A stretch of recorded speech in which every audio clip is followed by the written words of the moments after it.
como conocimiento no tenemos acá. Obviamente la disponibilidad y el costo de ellos es alto. Bien. La respuesta al tratamiento hay que controlarla. Estos pacientes deben ser monitorizados, ¿no? Pacientes con exacerbación severa o que comprometen la vida, pacientes que fallan en la respuesta inicial, pacientes con deterioro continuo y los pacientes con muy lenta respuesta a beta-2 agonistas tienen que ser monitorizados. ¿Bien?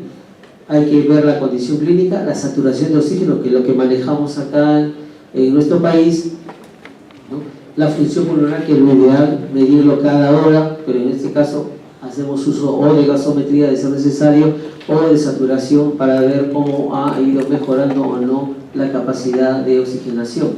Pacientes con deterioro a pesar del tratamiento broncodilatador intensivo y corticoide, esto es obvio que son pacientes candidatos a UCI. ¿Bien? Este es un algoritmo que se los dejo ahí para que ustedes lo repasen. Yo les voy a hablar de, esto está, digamos, dividido en episodios. Igual el consenso, este es el GEMA, el consenso que les voy a mostrar, ahí está, es el de GINA, ¿no? GINA es el consenso de asma y EPOC. Entonces este es el algoritmo que da. Parece difícil, pero es todo lo que hemos hablado en resumen, ¿no?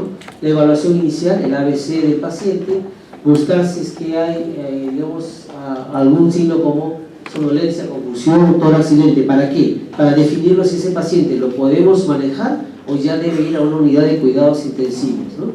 Entonces, si vemos que no hay ninguna de estas sintomatologías, vamos a hacer lo que se llama el triaje, ¿no? El triaje del estado clínico de acuerdo al deterioro y pasarlo, lo que está en el seguro, pasarlo a lo que se llama prioridad 3 o prioridad 2. Si es una moderada o severa, estamos pasando, ya no pasamos a UCI directamente, sino pasamos a la unidad de shock trauma o reanimación. Entonces acá está leve moderado, el paciente que habla en frases, está sentado, no está agitado, hay taquimnia, no hay uso de músculos accesorios, el pulso está entre 100 a 120, satura entre 90 a 95 y un PEF mayor del 50% del predecido. Aquí empezamos con beta-2 de acción corta.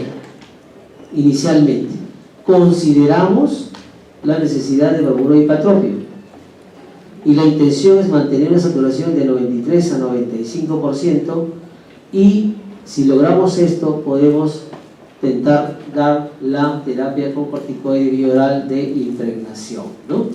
Si tenemos el otro lado un paciente con estas características que habla, solo emite palabras, está sentado, encorvado hacia adelante, buscando aire, la posición se llama agitado, muy taquipnéico, más de 30 respiraciones por minuto, usando músculos accesorios, con una taquicardia mayor de 120, con una saturación menor de 90 y un PEF menor de 50% predecido, este paciente debe recibir en forma agresiva esto, beta-2 agonista, valvula hipatropio, para mantener esta saturación, igual que el moderado leve, corticoide endovenoso, si ya no puede, obviamente, ni pasar nada, endovenoso es la alternativa.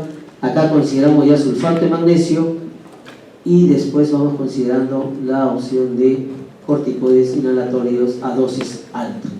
Esto es la primera parte del manejo. Entonces ahí evaluamos, a la hora evaluamos cómo ha ido el paciente, si ese paciente ha mejorado o no ha mejorado, ¿no? Entonces en todos los pacientes, una hora después del tratamiento inicial, tenemos que medir cómo está, que no ideal, lamentablemente es ideal, pero acá manejamos solamente con lo que es la saturación o la gasometría, ¿no?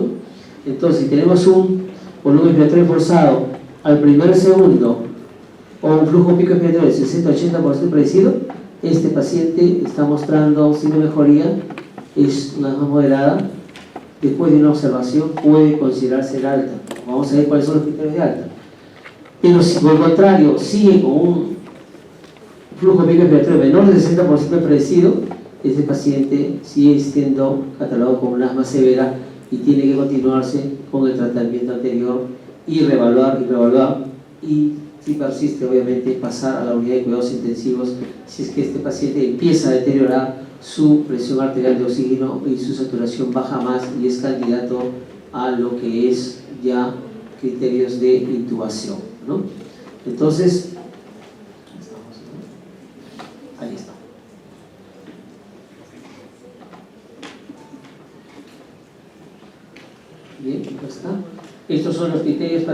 este paciente vaya a ventilación mecánica, un paciente que se agota, muscularmente se agota, hay fatiga progresiva, hay alteración de la conciencia, baja el flujo pico respiratorio en menos de 60, hay acidosis respiratoria que está en aumento, la ventilación mecánica va a mejorar todo lo que se requiere en el intercambio gaseoso y obviamente no se descontinúa la terapia broncohilatadora ni corticoide para que este flujo respiratorio mejore más todavía, ¿no?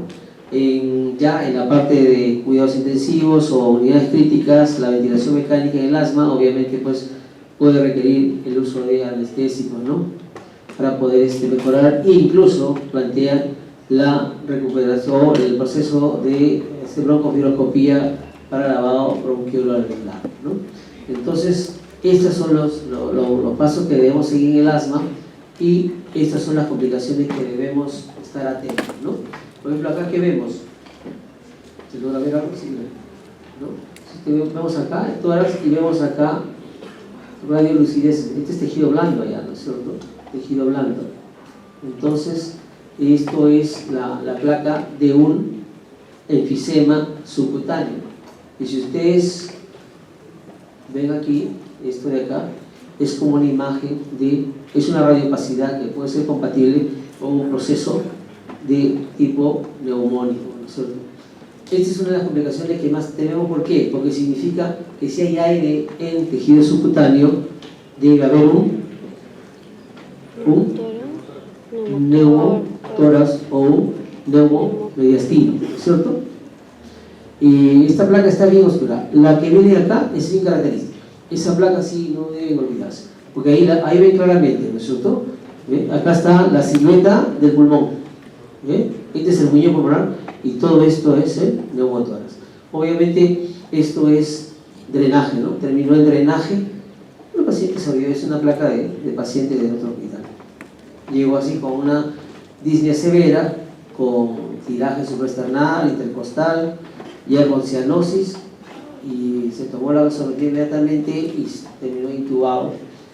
Y en el control radiológico encontramos ese neumotórax. Obviamente terminó drenándose.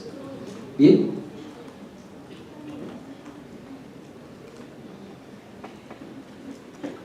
Esos son los criterios de alta. ¿Cuándo damos de alta? Y volvemos a insistir, ¿no? Siempre la parte racional y civilizada del manejo de asma es cuando el paciente recupera la función pulmonar entre el 40 y 60%, pero considerando, como dice ahí, factores de riesgo, si se tiene riesgo de muerte para el asma, y otro aspecto importante, que se tenga disponibilidad de seguimiento. ¿Qué quiere decir? Le doy de alta hoy día, señora, en 48 horas venga que lo voy a evaluar. No lo tenemos, ¿no? El paciente sale de alta y va a buscar su cita por consultorio en 15 a 20 días, puede volver a tener otro episodio similar y ser más complicado, ¿no? Ahora, si la función pulmonar está 60% o más del predecido, obviamente es una alta recomendada, pero siempre hacemos vigilancia de los factores de riesgo. Bien. ¿Llegó la mayoría que faltó o no? A ver, vamos a ver. Calderón Mozovite.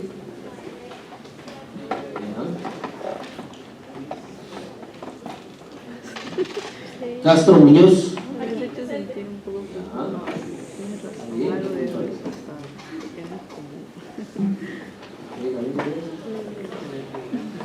Gualpa Angulo. Gualpa Angulo. ¿No hay? Bienvenida, que la guarde. Bien. A ver, el último. Wilman Tocto.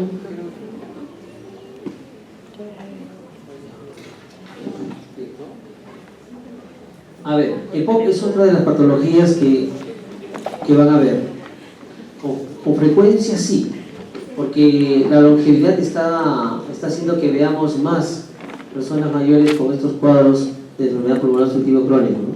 Si ustedes van a la historia, pues son pacientes fumadores, ¿no?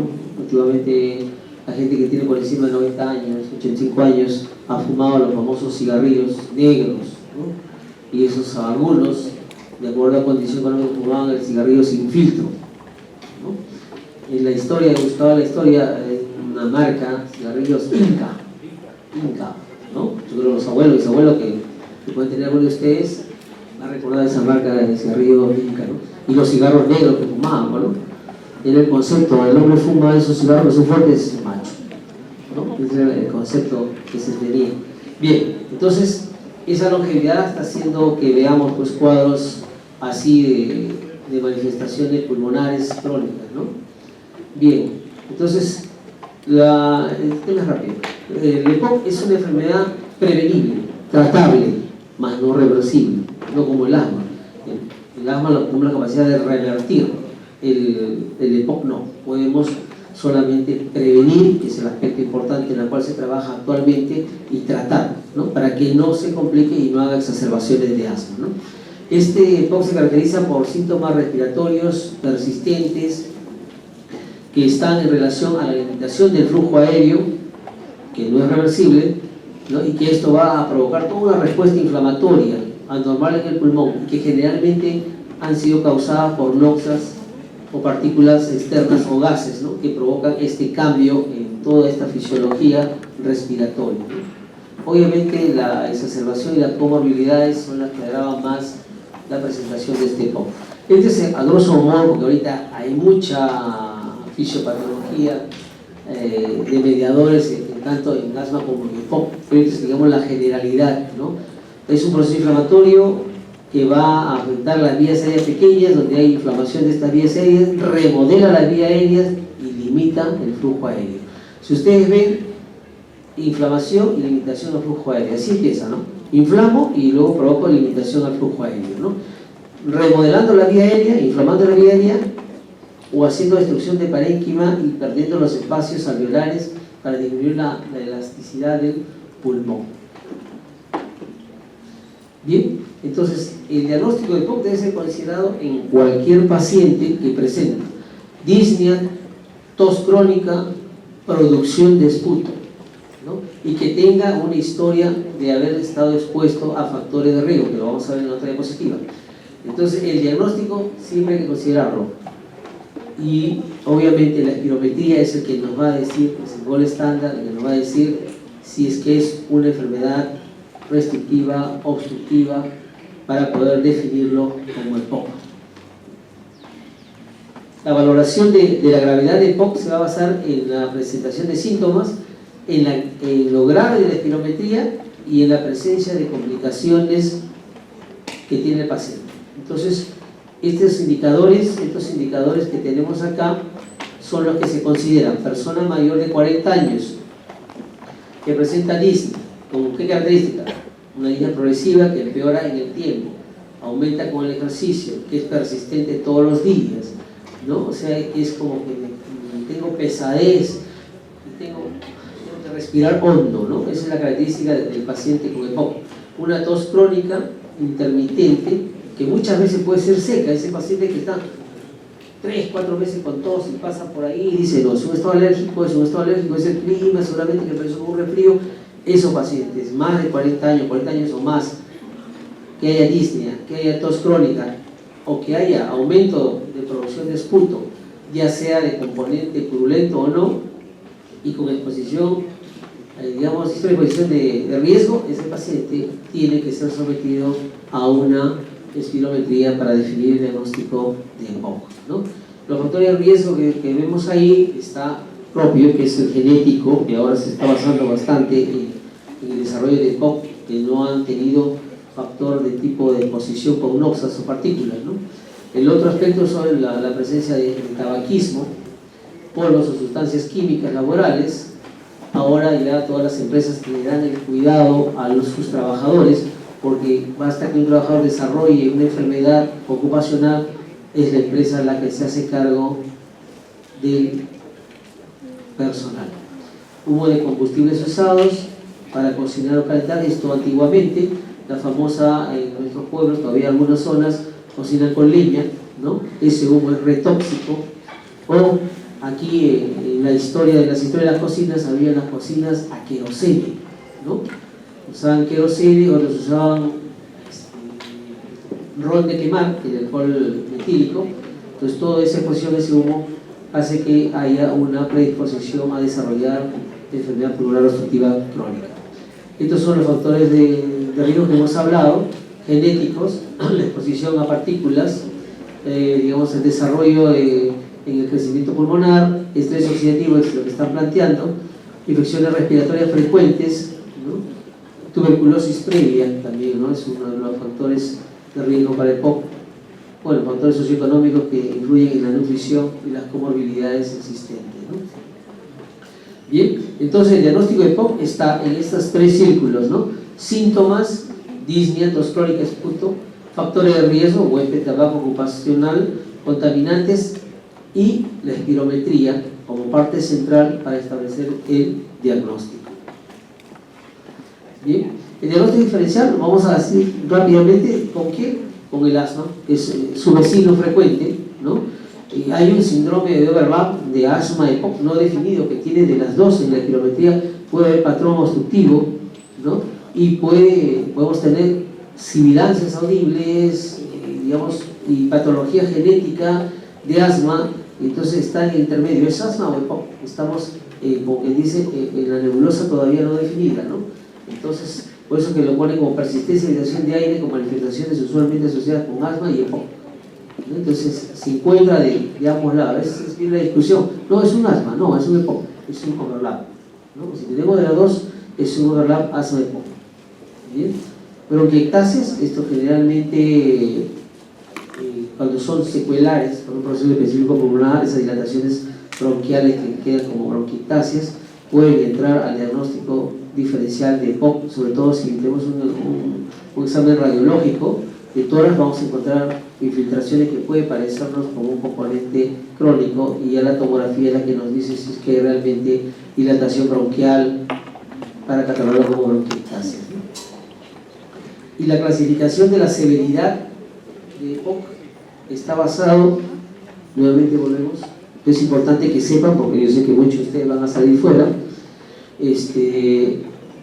conocer el volumen expiratorio forzado postbroncodilatador, ¿no? Hacemos el diagnóstico de EPOC y tenemos que ver en qué grado de severidad está el paciente. Es un leve, moderado, severo o muy severo. Para eso, GOL, como es el otro consenso, GINA asma, GOL EPOC, ese es el consenso. Establece GOL 1, 2, 3 y 4 en base a leve, moderado, severo y muy severo, ¿no? Y eso está en relación al volumen expiratorio forzado al primer segundo. Si está más de 80, el presidio es un GOL 1, o sea, es un EPOC leve. Si está entre 50 y 80, es moderado. Entre 30 y 50 es severo, menos de 30 es muy severo, es un EPOC muy severo, y con seguridad este es un EPOC dependiente de oxígeno domiciliario. ¿Bien? Entonces la exacerbación de EPOC se define como un incremento de toda esta sintomatología y que implica un cambio en la terapia habitual. ¿Qué significa? Mayor disnea, mayor tos, mayor volumen de expectoración, y que tenemos que remodificar el tratamiento. Eso es exacerbación de EPOC, ¿no? La causa más común de exacerbación de EPOC son las infecciones respiratorias, y entre ellos no se puede hasta el momento determinar cuál es la etiología, pero las infecciones respiratorias son la causa más frecuente, hasta un 90%. Otra generalidad, los bronquiodilatadores inhalatorios y los glucocorticoides son un tratamiento electivo para la exacerbación. Ese es un punto importante que tienen que grabarse.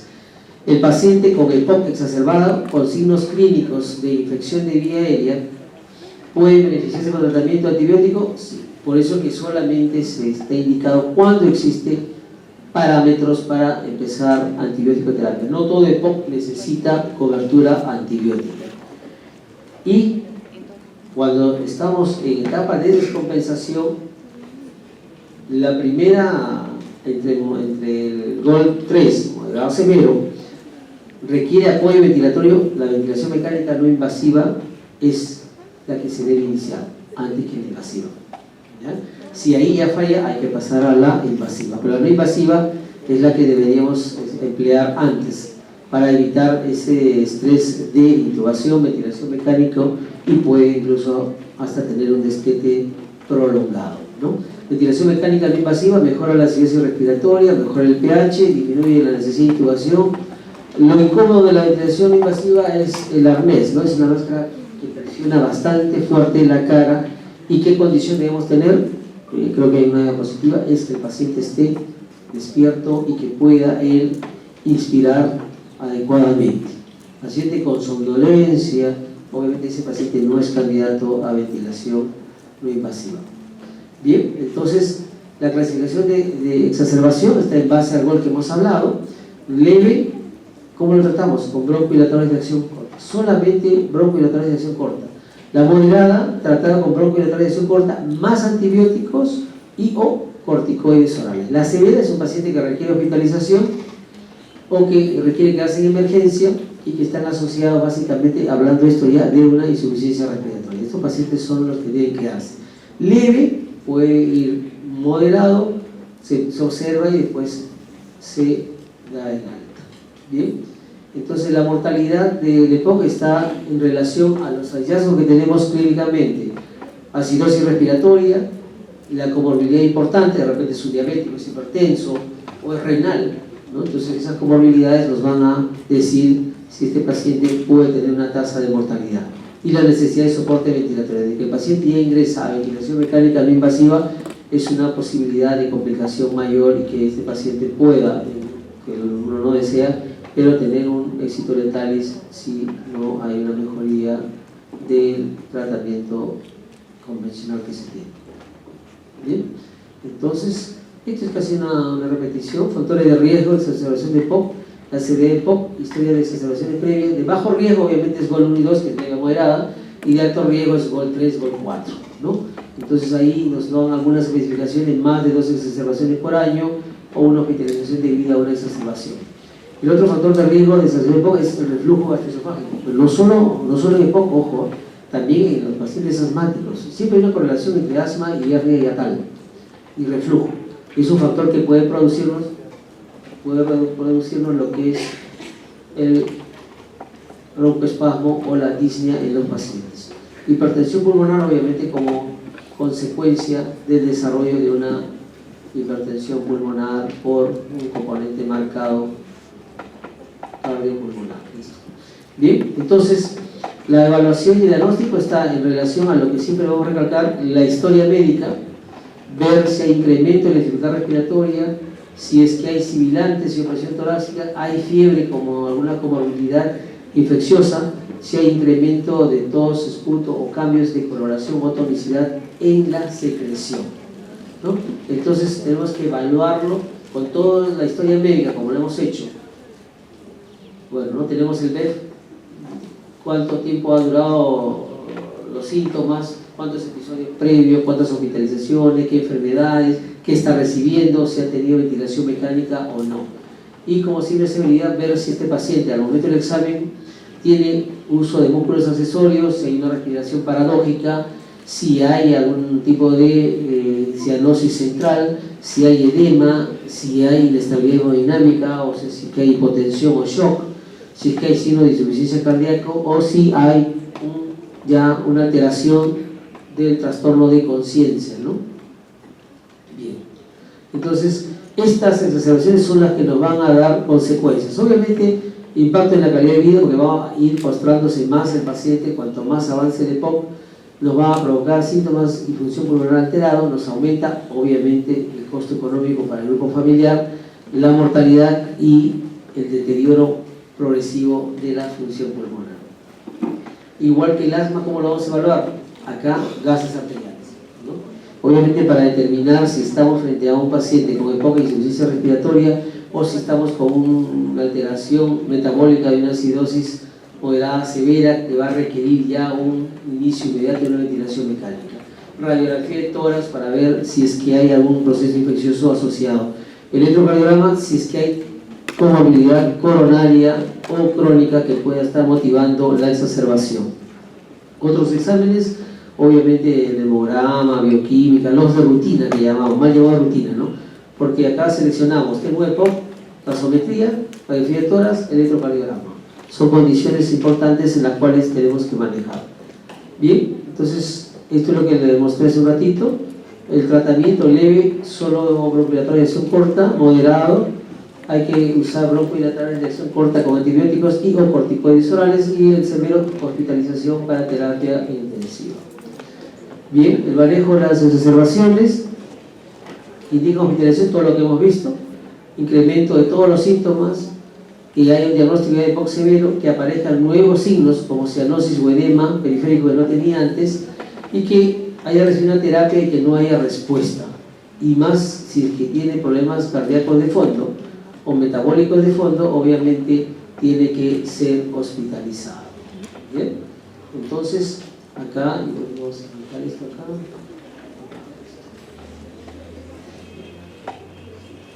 Bien, esto más o menos es la escala de tratamiento. Empezamos con suplemento de oxígeno, siempre y cuando tengamos un PaO2, pues una gasometría. En estos pacientes sí se hace gasometría de inicio, un PaO2 menor de 55 con una saturación entre 88 y 92, ¿no? Y el AGA se tiene que repetir entre 30 y 60 minutos, y obviamente no, si hay que ver si retiene o no retiene CO2, y empezar con el suplemento de oxígeno. En ellos, que es un EPOC que retiene CO2, obviamente no voy a usar de inicio máscara de reservorio porque voy a aumentar más su retención. ¿Bien?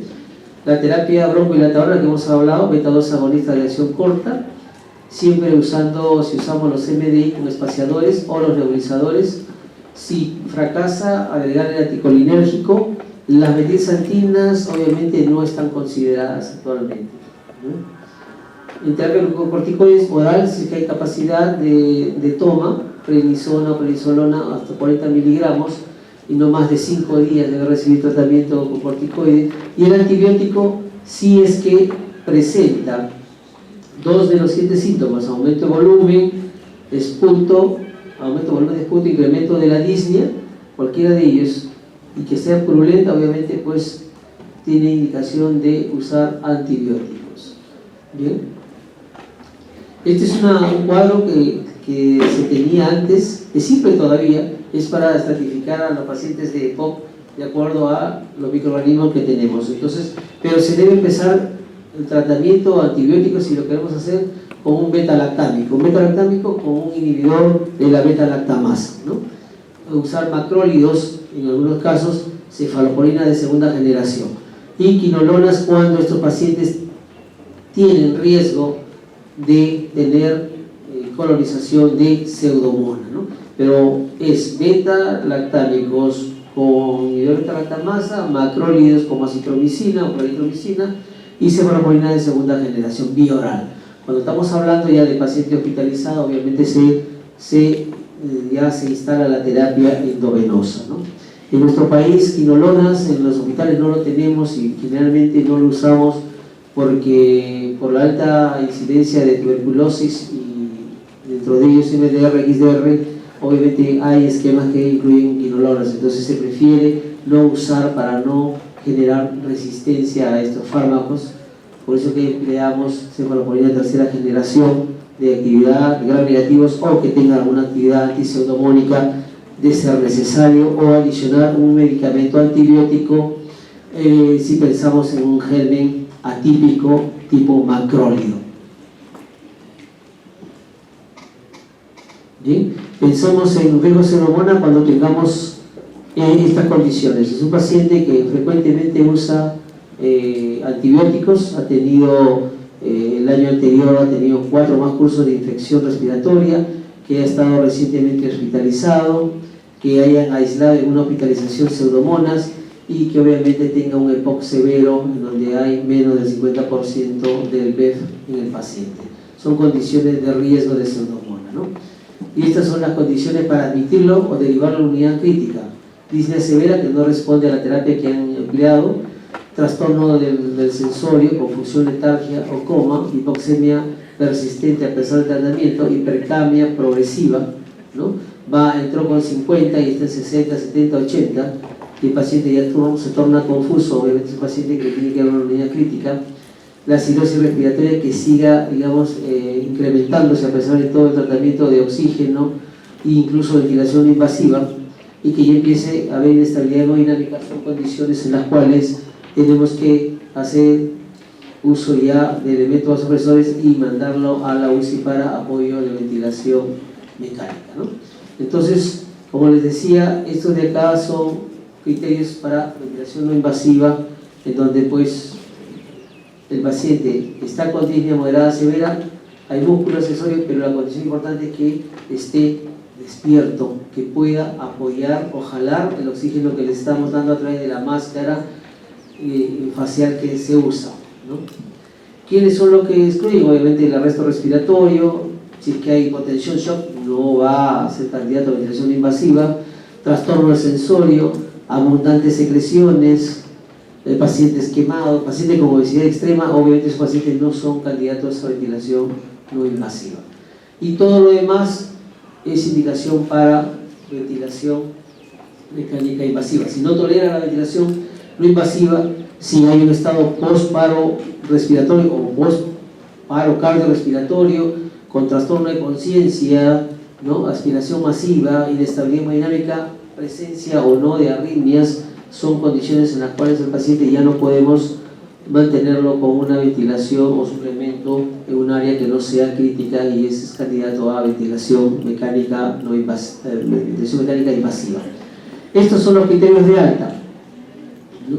Generalmente salen los pacientes, sí, los que están catalogados en moderado salen. Los severos generalmente a veces tienen una larga estancia y muchas veces salen postrados de los hospitales, ¿no?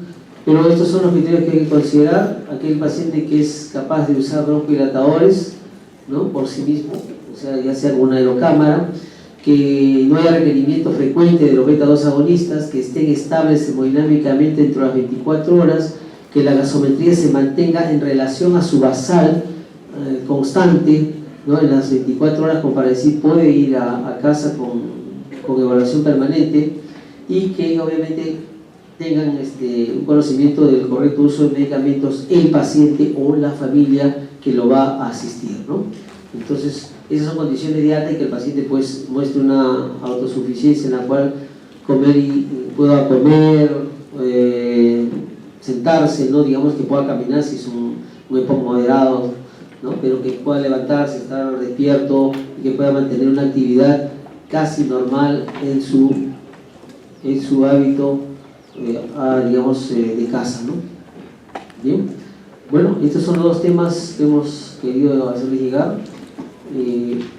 Acuérdense de la escala de los beta-2 agonistas, normolepatropio, corticoides en los pacientes asmáticos.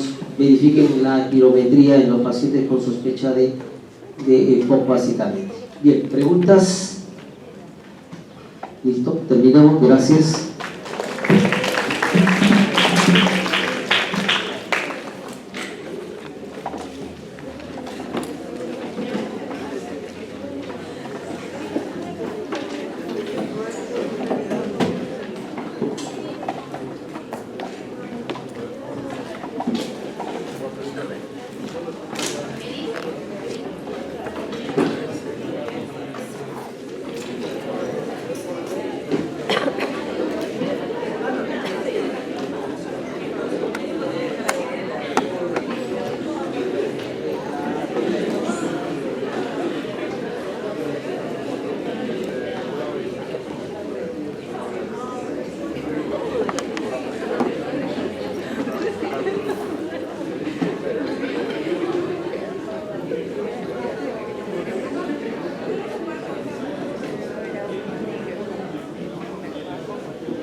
Bueno,